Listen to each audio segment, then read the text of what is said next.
जय माता दी भक्तों, भक्ति की राह चैनल में आप सभी का बहुत बहुत स्वागत है। जैसा कि आप सब जानते ही हैं, नवरात्रि का आरंभ हो चुका है और अब से लेकर 9 दिन तक देवी के सभी 9 रूपों की अलग अलग दिन पूजा की जाएगी। नवरात्रि में जो लोग रोजाना व्रत करते हैं उनके लिए पूजा पाठ के अलावा नवरात्रि की व्रत कथा का पाठ करना भी देवी भागवत पुराण में अनिवार्य बताया गया है। इसके अनुसार नवरात्रि के व्रत की पूजा तभी पूर्ण मानी जाती है जब आप इस व्रत कथा का पाठ देवी के सिंहासन के समक्ष बैठकर करते हैं। तो आइए जानते हैं यह कौन सी व्रत कथा है जिसका पाठ नवरात्रि में रोजाना करना जरूरी माना गया है। एक समय विष्णु जी ब्रह्मा जी से बोले, हे ब्राह्मण श्रेष्ठ, चैत्र और आश्विन मास के शुक्ल पक्ष में नवरात्रि का व्रत और उत्सव क्यों किया जाता है? इस व्रत का क्या फल है? इसे किस प्रकार करना उचित है और सबसे पहले इस व्रत को किसने किया, विस्तार से कहिए। विष्णु जी का ऐसा प्रश्न सुन ब्रह्मा जी ने कहा, हे बृहस्पति, प्राणियों के हित की इच्छा से तुमने बहुत अच्छा प्रश्न किया है। जो मनुष्य मनोरथ पूर्ण करने वाली दुर्गा, महादेव, सूर्य और नारायण का ध्यान करते हैं वे मनुष्य धन्य हैं। यह नवरात्र व्रत संपूर्ण कामनाओं को पूर्ण करने वाला है। इसको करने से पुत्र की कामना वाले को पुत्र, धन की लालसा वाले को धन और विद्या की चाहत करने वाले को विद्या और सुख की इच्छा करने वाले को सुख मिलता है। इस व्रत को करने से रोगी मनुष्य का रोग दूर हो जाता है, मनुष्य की संपूर्ण विपत्तियां दूर हो जाती हैं और घर में समृद्धि की वृद्धि होती है।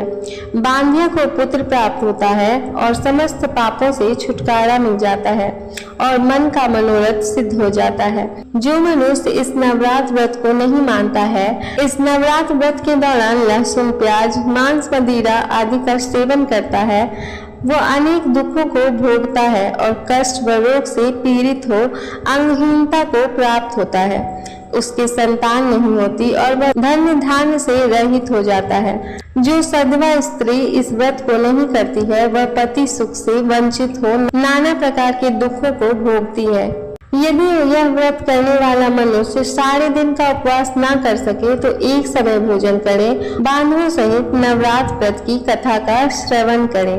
ब्रह्मा जी ने कहा, हे बृहस्पति, जिसने पहले इस महाव्रत को किया है वह कथा मैं तुम्हें सुनाता हूँ। इस प्रकार ब्रह्मा जी का वचन सुनकर बृहस्पति जी बोले, हे ब्राह्मण, मनुष्य को कल्याण करने वाले इस व्रत के इतिहास को मेरे लिए कहो। मैं सावधान होकर सुन रहा हूँ। आपकी शरण में आए हुए मुझ पर कृपा करो। ब्रह्मा जी बोले, प्राचीन काल में मनोहर नगर में पीठक नाम का एक अनाथ ब्राह्मण रहता था। वह भगवती दुर्गा का भक्त था। उसके संपूर्ण सद्गुणों से युक्त सुमति नाम की एक अत्यंत सुंदरी कन्या उत्पन्न हुई। वह कन्या सुमति अपने पिता के घर बाल्यकाल में अपने सहेलियों के साथ खेलती हुई इस प्रकार बढ़ने लगी जैसे शुक्ल पक्ष में चंद्रमा की कला बढ़ती है। उसका पिता प्रतिदिन जब दुर्गा की पूजा करके होम किया करता था वह उस समय नियम से वहां उपस्थित रहती। एक दिन सुमति अपनी सखियों के साथ खेल में लग गई और भगवती के पूजन में उपस्थित नहीं हुई। उसके पिता को पुत्री की ऐसी असावधानी देखकर क्रोध आया और वह पुत्री से कहने लगा, अरे दुष्ट पुत्री, आज तूने भगवती का पूजन नहीं किया, इस कारण मैं किसी कुष्ठ रोगी या दरिद्र मनुष्य के साथ तेरा विवाह करूंगा। पिता का ऐसा वचन सुनकर सुमति को बड़ा दुख हुआ और पिता से कहने लगी, हे पिता, मैं आपकी कन्या हूँ, सब तरह आपके अधीन हूँ, जैसी आपकी इच्छा हो वैसा ही करो। राजा से, कुष्ठी से, दरिद्र से अथवा जिसके साथ चाहो मेरा विवाह कर दो, पर होगा वही जो मेरे भाग्य में लिखा है। मेरा तो अटल विश्वास है, जो जैसा कर्म करता है उसको कर्मों के अनुसार वैसा ही फल मिलता है, क्योंकि कर्म करना मनुष्य के अधीन है पर फल देना ईश्वर के अधीन है। कन्या की निर्भयता से कहे हुए वचन सुन उस ब्राह्मण ने क्रोधित होकर अपनी कन्या का विवाह एक कुष्ठी के साथ कर दिया और अत्यंत क्रोधित हो पुत्री से कहने लगे कि हे पुत्री, अपने कर्म का फल भोगो। देखिए भाग्य के भरोसे रहकर क्या करती हो। पिता के ऐसे कटु वचनों को सुनकर सुमति मन में विचार करने लगी, अहो मेरा दुर्भाग्य है जिससे मुझे ऐसा पति मिला।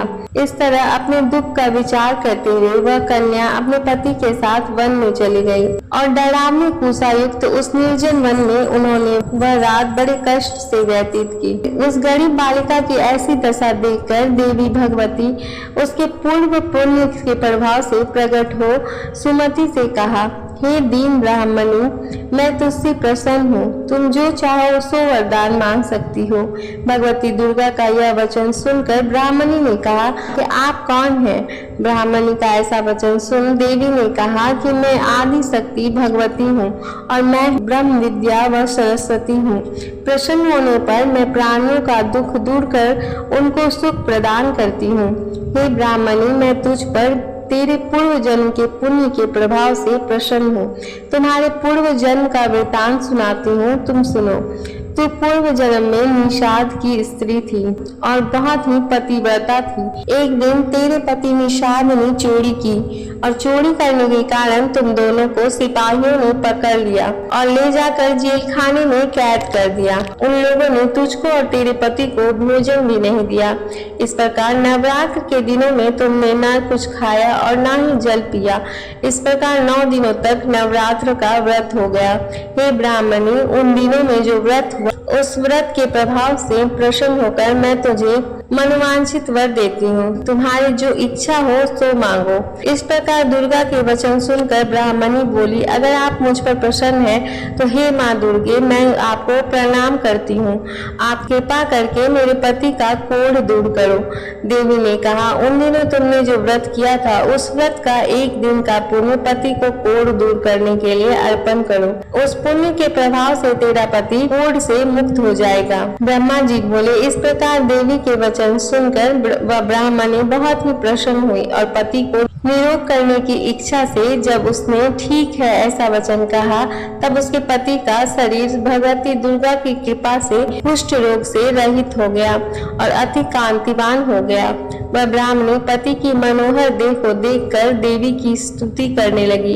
हे दुर्गे, आप दुर्गति को दूर करने वाली, तीनों लोकों का संताप हरने वाली, समस्त दुखों को दूर करने वाली, रोगी मनुष्य को निरोग करने वाली, प्रसन्न हो मनोवांछित वर देने वाली और दुष्टों का नाश करने वाली जगत की माता हो। हे अम्बे, मुझ निरपराध अबला को मेरे पिता ने कुष्ठी मनुष्य के साथ विवाह कर घर से निकाल दिया। पिता से तिरस्कृत निर्जन वन में विचर रही हूँ। आपने मेरा इस विपदा में उद्धार किया है। हे देवी, आपको प्रणाम करती हूँ, मेरी रक्षा करो। उस ब्राह्मणी की ऐसी स्तुति सुन देवी बहुत ही प्रसन्न हुई और ब्राह्मणी से कहा, हे ब्राह्मणी, तेरे उदालय नामक अति बुद्धिमान, धनवान, कीर्तिवान और जितेंद्रिय पुत्र शीघ्र उत्पन्न होगा। ऐसा वर प्रदान कर देवी ने ब्राह्मणी से फिर कहा कि हे ब्राह्मणी, और जो कुछ तेरी इच्छा हो वह मांग ले। भगवती दुर्गा का ऐसा वचन सुनकर सुमति ने कहा कि हे भगवती दुर्गे, अगर आप मुझ पर प्रसन्न हैं तो कृपा कर मुझे नवरात्र व्रत की विधि और उसके फल का विस्तार वर्णन करें। इस प्रकार ब्राह्मणी के वचन सुनकर माँ भगवती ने कहा कि हे ब्राह्मणी, मैं तुम्हें संपूर्ण पापों को दूर करने वाले नवरात्र व्रत की विधि बतलाती हूँ, जिसको सुनने से मोक्ष की प्राप्ति होती है। अश्विन मास के शुक्ल पक्ष की प्रतिपदा से लेकर 9 दिन तक विधि पूर्वक व्रत करें। यदि दिन भर का व्रत न कर सके तो एक समय भोजन करें। विद्वान ब्राह्मणों से पूछकर घट स्थापना करें और वाटिका बनाकर उसको प्रतिदिन जल से सींचे। महाकाली, महालक्ष्मी और महासरस्वती देवी की मूर्तियां स्थापित कर उनकी नित्य विधि सहित पूजा करें और पुष्पों से विधि पूर्वक अर्घ्य दें। इस प्रकार पुष्पों और फलों से अर्घ्य देने से व्रत समाप्त होने पर 9वें दिन यथा विधि हवन करें और खांड, घी, गेहूं, शहद, जौ, तिल, बेल, नारियल, दाख और कदम्ब आदि से हवन करें। गेहूं से होम करने से लक्ष्मी की प्राप्ति होती है। व्रत करने वाला मनुष्य इस विधि विधान से होम कर पंडित को अत्यंत नम्रता के साथ प्रणाम करें और यज्ञ की सिद्धि के लिए उन्हें दक्षिणा दें। इस प्रकार बताई हुई विधि के अनुसार जो व्यक्ति व्रत करता है उसके सब मनोरथ सिद्ध होते हैं। इन 9 दिनों में जो कुछ दान आदि दिया जाता है उसका करोड़ों गुना फल मिलता है। इस नवरात्र व्रत करने से अश्वमेध यज्ञ का फल मिलता है। हे ब्राह्मणी, इस संपूर्ण कामनाओं को पूर्ण करने वाले उत्तम व्रत को तीर्थ, मंदिर अथवा घर में विधि के अनुसार करें। ब्रह्मा जी बोले कि हे बृहस्पति, यदि देवी भगवती संपूर्ण लोकों का पालन करने वाली हैं, इस महादेवी के प्रभाव को कौन जान सकता है। और इस प्रकार ब्राह्मणी को व्रत की विधि और फल बताकर देवी अंतर्ध्यान हो गई। जो मनुष्य या स्त्री इस व्रत को भक्ति पूर्वक करता है वह इस लोक में सुख प्राप्त कर अंत में दुर्लभ मोक्ष को प्राप्त होता है। और यह कथा यही समाप्त होती है। उम्मीद है आपको यह कथा पसंद आई होगी। वीडियो को एक लाइक जरूर कर दें और साथ ही कमेंट में लिखें जय माता दी।